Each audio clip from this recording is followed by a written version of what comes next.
Rachel's Bedtime Stories Part 2. I'm going to start where it starts getting good. So, Chapter 2, Postulates of Keynesian Economics. What is the classical theory of employment? Chapter 2 of the general theory is called The Postulates of Classical Economics. So basically, in case you haven't figured this out by now, this is Henry Hazlitt basically talking a lot of shit about John Maynard Keynes' book, which is one of the most famous books in economics. I'm sure you probably heard it. General theory. Anyways, so this is Keynes. Most treatises on the theory of value and production, Keynes begins, are primarily concerned with the distribution of a given volume of employed resources between different uses and with the conditions which determine their relative rewards. But the pure theory of what determines the actual employment of the available resources has seldom been examined in great detail.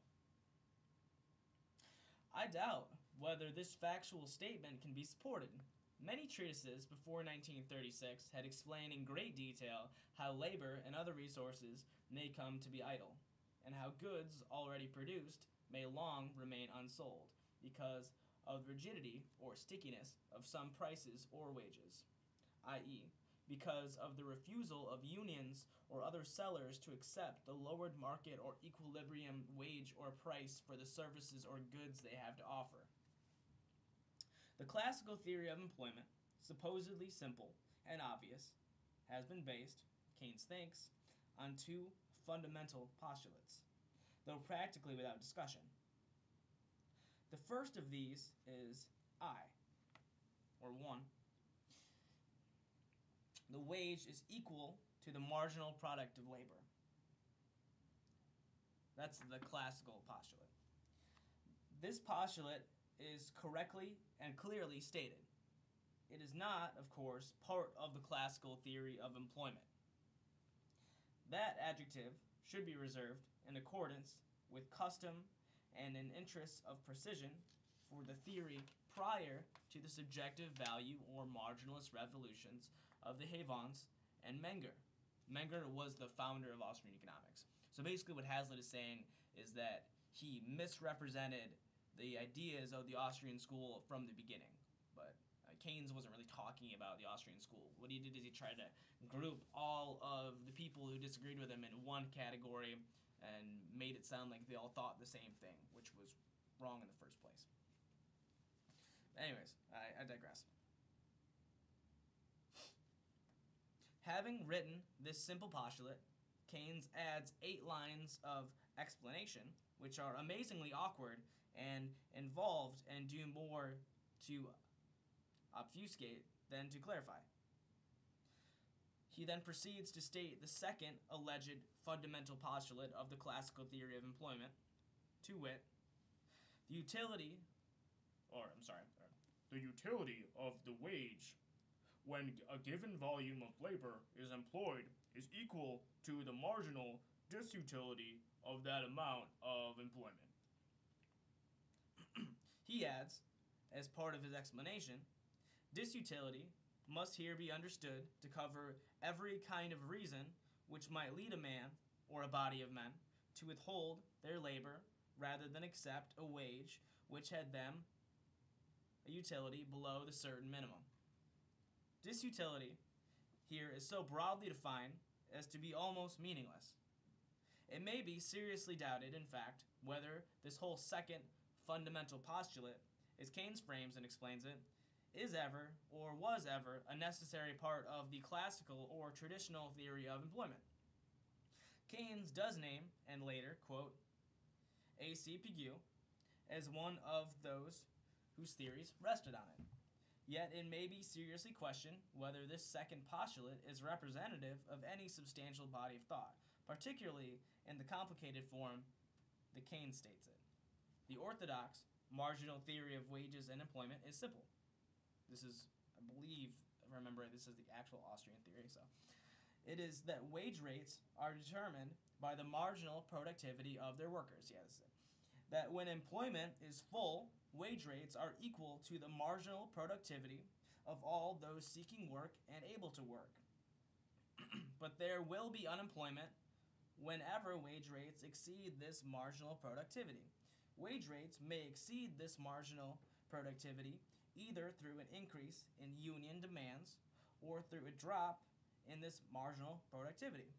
The latter may be caused either by less efficient work or by a drop in the price or demand for the products that the workers are helping to produce. That is all there is to the theory in its broadest outlines.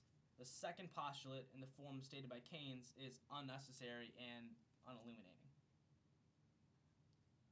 Subject to certain qualifications, Keynes contends, the volume of employed resources is duly determined according to the classical theory by two postulates, which Keynes named.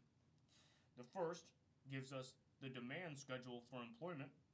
The second gives us its supply schedule.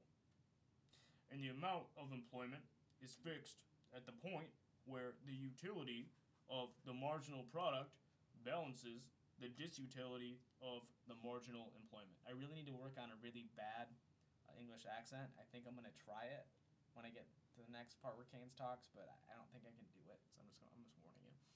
Probably too sober for that.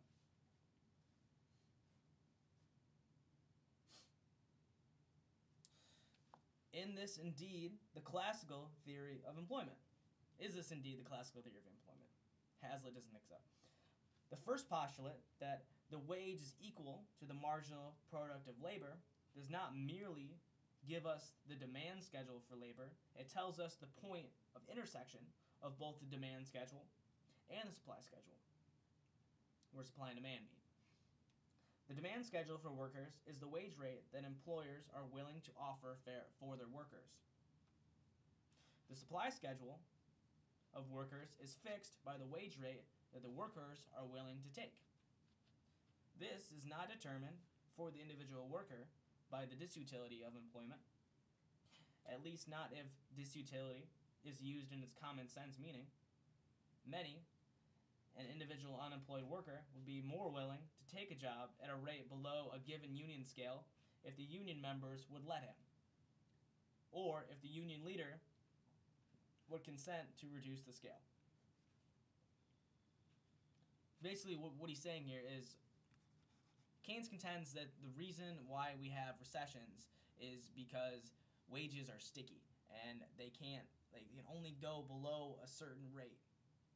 But what the Austrians and Hazlitt are contending is that in a recession, prices need to go down because the recession was first caused by the government involvement, which made the prices of the wage rates